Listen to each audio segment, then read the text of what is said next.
My name is Shawn Smith with Emergency Visions. Each week I like to bring you some of the lesser known stories in the world of emergency management. Here's what's going on this week. 2013, according to NASA, is the year of the solar maximum. Now, what is a solar maximum? That's every 100 years or so there's an increased amount of solar activity from sunspots to solar flares that would culminate in what they call a coronal mass ejecta, where a massive amount of high energy particles is shot out from the sun towards the earth, arriving in about 18 hours. So let's take a look and break this down. What is a solar flare?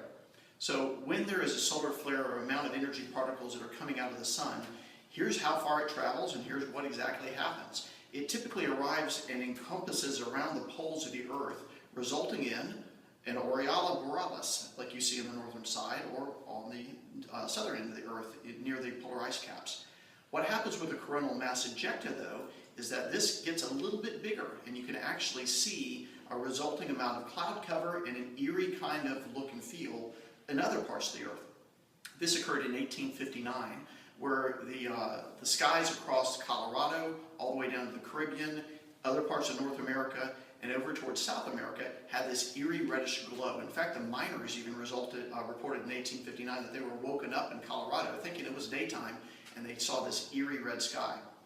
Well, what does it really mean? There are certainly imagined solar effects, and the imagined effects might be, gee whiz, all the planes are going to drop out of the sky, or it might be that the pilots don't know what to do, their GPS fails, or it might also be similar to you saw with the movie 2012, where the whole Earth's going to start erupting, volcanic activity happens, all the power is going to go out. There are lots of different imagined solar effects, but what's reality?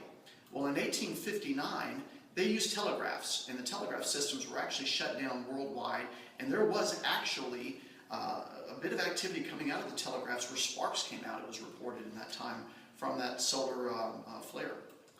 Well, what this means for us today is the power grid would be affected, and all the way from the transmission lines and literally having the effects of where you can see power outages occur literally across the world. Now, how long would they be out? Days, weeks, even months. NASA does not know based on the size of the solar flare that would actually hit the Earth, but it could be substantial.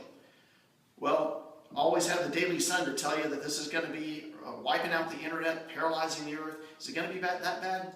Who knows? But what we do know is that a solar flare is expected to happen. The solar maximum is expected by NASA to occur in 2013.